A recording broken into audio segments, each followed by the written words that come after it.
CNBC TV 18.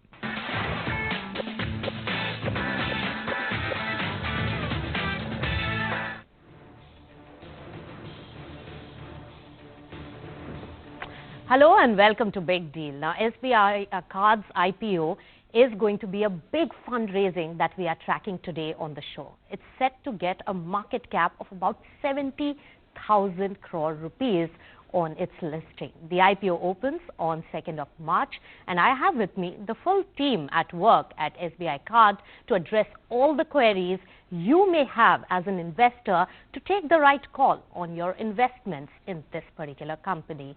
To give a 360-degree perspective, we have large private equity shareholder of SBI Card, Carlyle Sunil Kaul, who sits on the board of the company.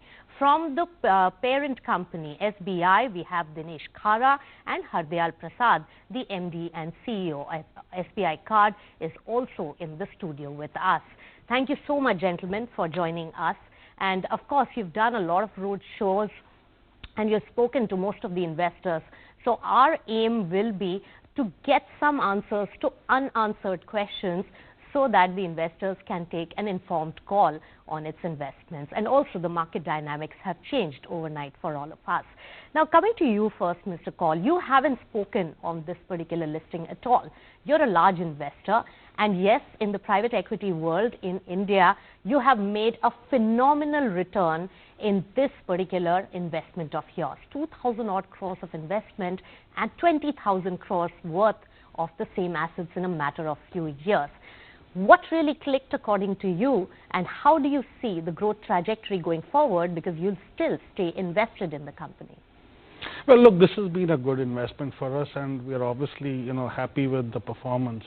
But to me, the matter of great pride and satisfaction is the work that the management team has done over the last 2-3 years. Right. We had when we made the assessment for investing in this company, it was a good company, fantastic parentage, under-penetrated market, all of the things that people talked about. But the reality is, over the last 2-3 years, this management team has built a state-of-the-art technology platform. They have built very strong linkages with SBI, which was not one of their strengths. They brought in some really good people for data analytics, decision management, and so on. The per card spend has gone up. The acquisition rates have gone up. And so, yes, it's been successful, but, it was not inevitable. I think the management team has done a fantastic job, and I would like to also, thank SBI, because on the board we work together, and they have been, incredibly supportive of management. They've given room for investments. They've given room for making sure that we do the right thing by technology, by people. Right. And so, if that takes a quarter of less financial, great financial performance, that's okay. Right. And we have been very supportive in terms of providing an environment where that happens. So right. That is what is satisfying, and that's why we remain environment. invested. But yes, the biggest value driver for this particular company in the minds of the investor is also the parent lineage coming in from State Bank of India. So, Mr. Khara, of course, that comes at a premium. But on the other hand, from when we started talking about this particular listing to now, the market dynamics have changed. Most of the analysts have said that it's richly valued, but there is still traction. You've got a good number of anchor investor participation as well. How will things change, and is the market volatility and especially the mayhem that we are seeing going to bother you in this IPO process? Well, Nisha, I would like to put it like this, the events which we saw, maybe they would be the events which could be momentary events, which could be reactions to the global environment at a point of time. But the fact of the matter is that also gives the opportunity for the kind of capital which is awaiting to be deployed. And here is an issuance, which is a issuance from a company which has got long-term prospects, which have got huge opportunity to tap. I think from that perspective, it's a great investment opportunity too. Right. So the capital which is awaiting to be deployed, right. perhaps this is one of the best of the papers where it can get deployed. All right, so that's your sales pitch, but let me jump into the nitty-gritties then with Mr. Prasad. So how will you really allay the fears in an investor's mind, given the kind of economic turmoil that we are anticipating? We are already seeing a low growth in the country. And of course, the retail credit hasn't been dented so far.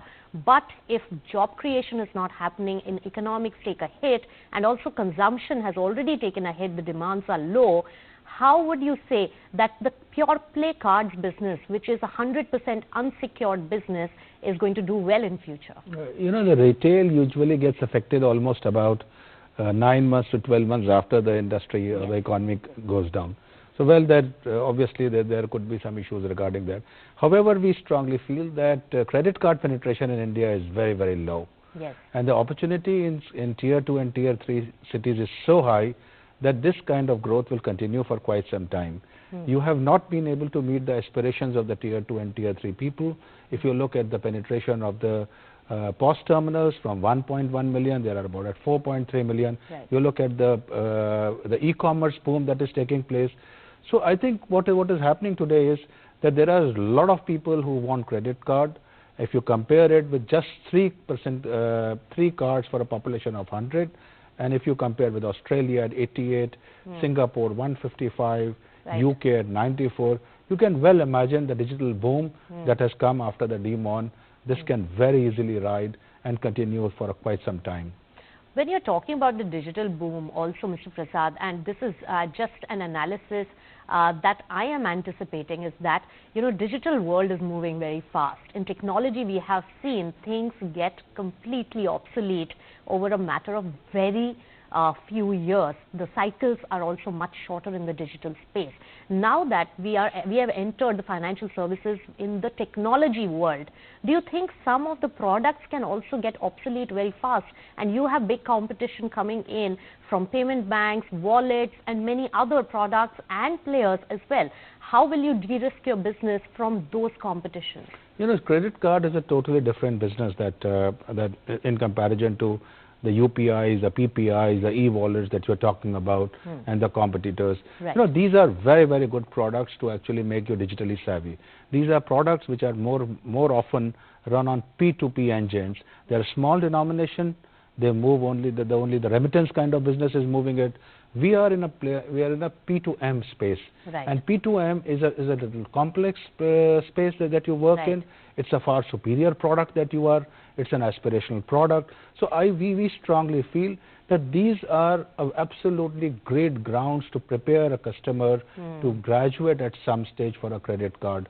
So we don't look at this competition. India offers so much opportunity today that everybody has space to grow. For a few years' time, the country will continue to see growth in almost every space that we're it's talking also about. nascent. The credit culture, and especially the credit card market, the CIBIL rating, everything is very new. So you see that growth. If you really look at it, credit will not go. The form factors will change. The plastic Right. may go. Right. We today issue a credit card on your phone. Right. So we have already made the digital transformation in our business at all. So Right. if you want, we give you if your Android phone, we give you the card on the phone. It is ready for e-commerce.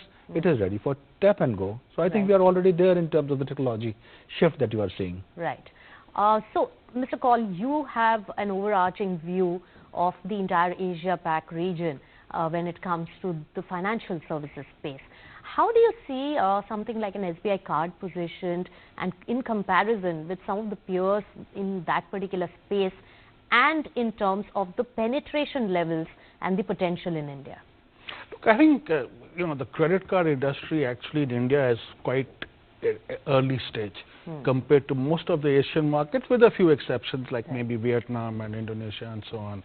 I think SBI Card is unique in that it is one of the few independent credit card companies, but not totally independent. It has the Right. benefit of a relationship with the most trusted, the biggest financial institution in the country. So it has, some of the advantages of being independent, but it still benefits from that. There aren't that many examples around the region that are there. Number 3, the growth rates in India are substantially higher than what you see elsewhere. And why is that?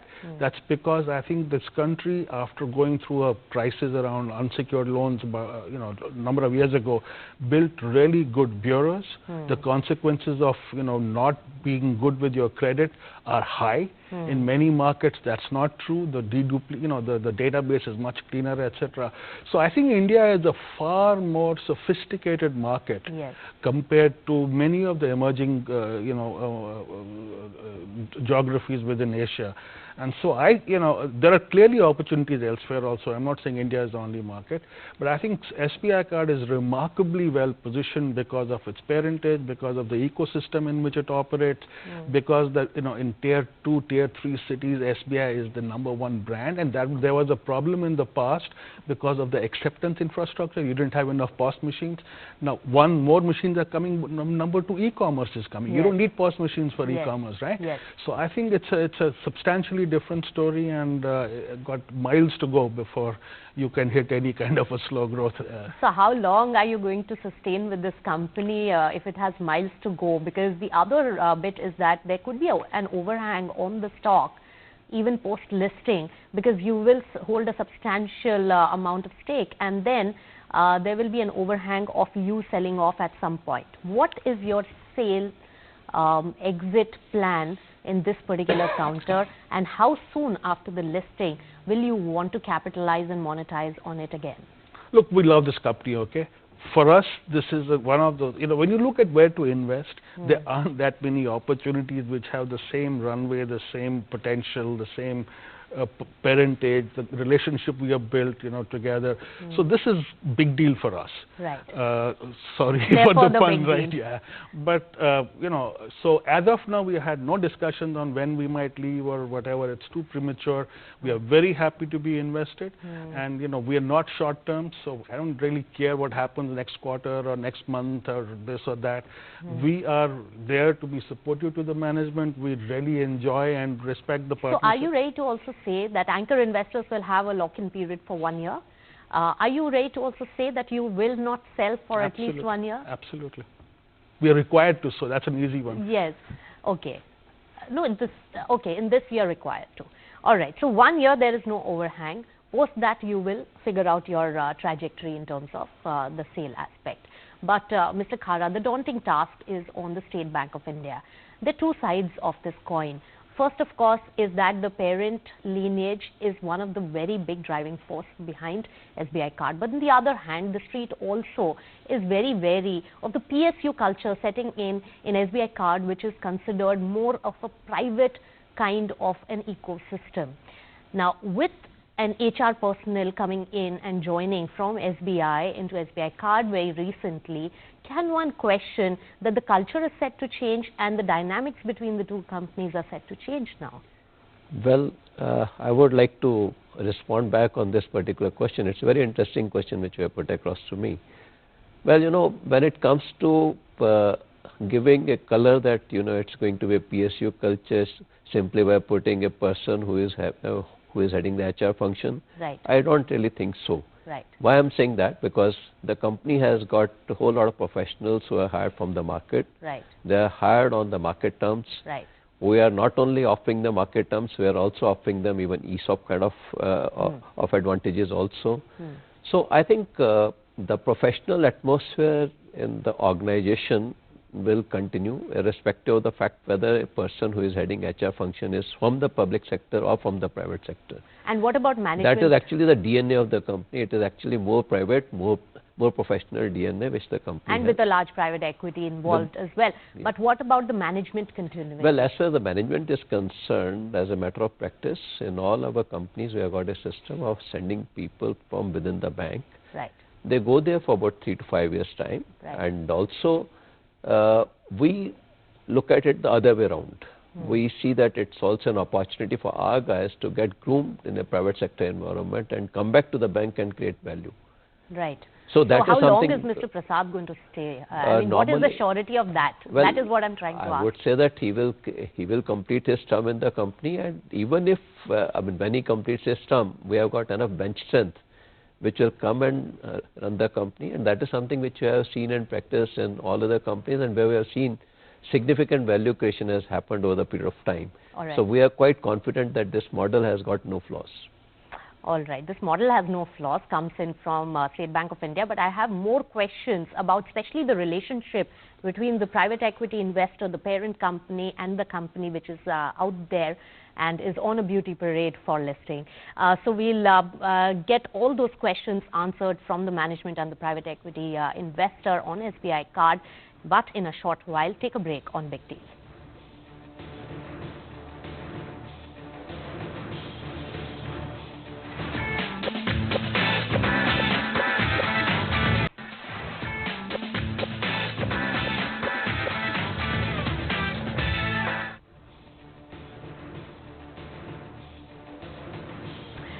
Welcome back. We are with the entire team at work at SBI Card IPO, and we are discussing exactly the listing dynamics and whether you as an investor should be investing in this particular company. Now, Mr. Khara, coming back to you, we were talking about the entire dynamics between the parent company, which is adding so much value behind this company which is going for listing. Now, what about the agreement that you have in terms of data transfer, and how is acquisition of customers right now defined in this particular company because of SBI? What I've heard is that the data transfer is not as smooth because they are two different entities. You're very right, because when it comes to data transfer, we cannot have any kind of a data transfer agreement between State Bank of India and SBI Card. Right. The way out is the other way around. SBI Card provides us the algorithm based on which we run that algorithm on the database of the bank, right, and we find out that who are the probable ones who should be carded. And that kind of information is provided to our branches, who in turn reach out to the customers and have the carding done. So I would say that it's the most efficient way, because that is something which gives the probable ones, and also the efforts put in for converting the lead into a reality is much shorter. So that is the kind of effort which is put in. I would say that the company has got very elaborate and evolved algorithm mechanism, and also the risk practices which they are following, that also gets embedded into the algorithm. So that way I would say that the customer acquisition strategy which we are working on is one of the most efficient strategy, and that is the reason why for last 3 years we have seen so much of improvement in the value creation of the company. Right. So, Mr. Prasad, you have an unfair advantage because of SBI in terms of acquisition of customers? I'd like to take you through a little journey of SBI Card. SBI Card has always been an open market player. It was very, very strong in the open market, and when I say open market, we were present at airports, railway stations, malls, stores. Wherever we had co-brand relationships, we were present, and that's the way we have built this franchise. In 2017, when we entered into this agreement with SBI for looking at the database, I think it has worked absolutely amazingly in terms of one of the portfolio which was non-existent at that time in the company. So you had the open market, which is a distribution network, the risk analytics and everything working for the company, and you had the perfection of the open market, and then you started building on a very organized manner with SBI. And SBI sits on a 434 million database. 200 million we feel is addressable database, and we are today working on a Shikhar, which is a phase 11. We have already looked at about 17 to 18 million accounts, and we have carded 2.1 million. I think that's what is the strength is.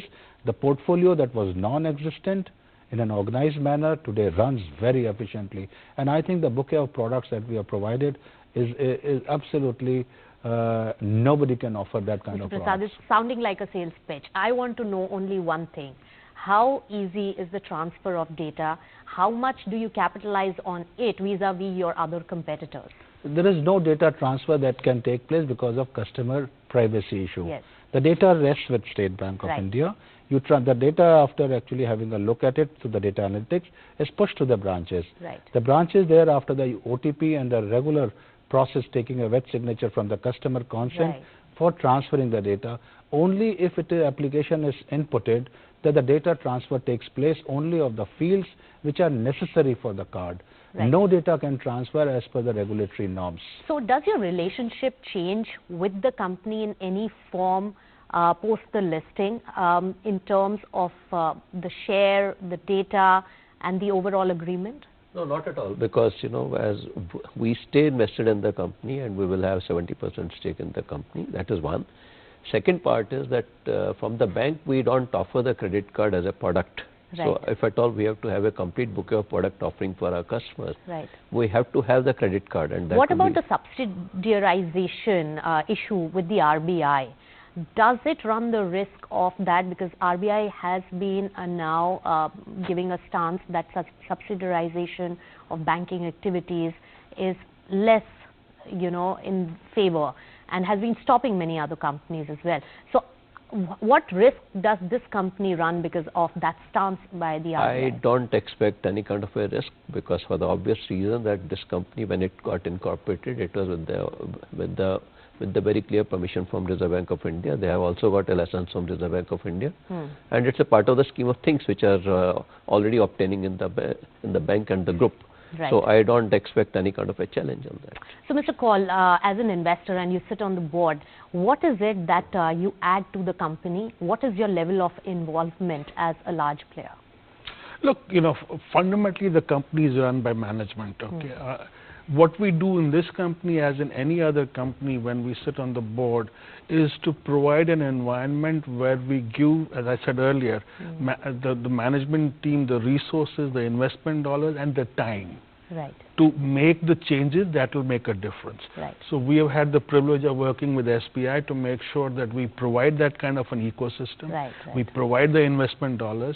We provide a network. We have a network of portfolio companies Right. around our system globally. Right. So we provide connectivity if there can be some success transfer. We have technology conferences, success transfer sharing stories. So we are an enabler. Yes. And management runs the place, and that is how we operate in this company. We think we have expertise in this sector, so we are happy to share that, but at the end of the day, we make sure the management gets the ability to do what they want to do.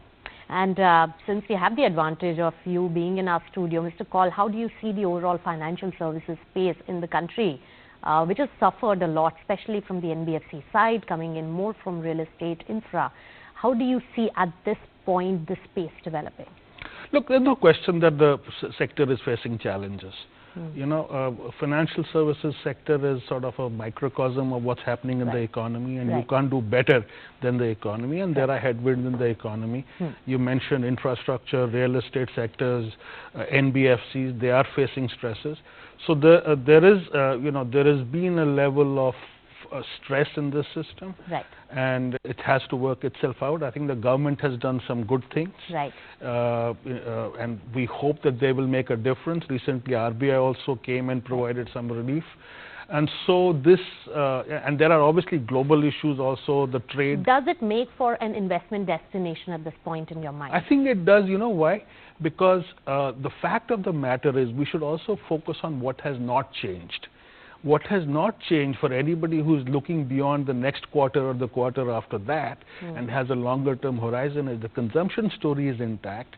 The people coming into the working age, young people, and looking for houses and looking for cars and looking for other consumer that hasn't changed. So you will invest more? Absolutely we will. All right. I like your confidence on that. And just one word from Mr. Khara very quickly. We are running out of time. Does the SBI charter with and the license that the SBI card holds, can it diversify into other products as well? As far as the line of business which is concerned, as per the charter, they are into the credit card business, but credit card is only a vehicle for providing leverage on the individual balance sheet, which has got a huge scope as of now in the country. So I think to that extent, the future of the company is very bright in terms of the potential which exists in the economy. All right. Thank you so much, gentlemen, for joining us, and all the best for the listing as well. Thank you very so much. much. With that, it's a wrap on Big Deal.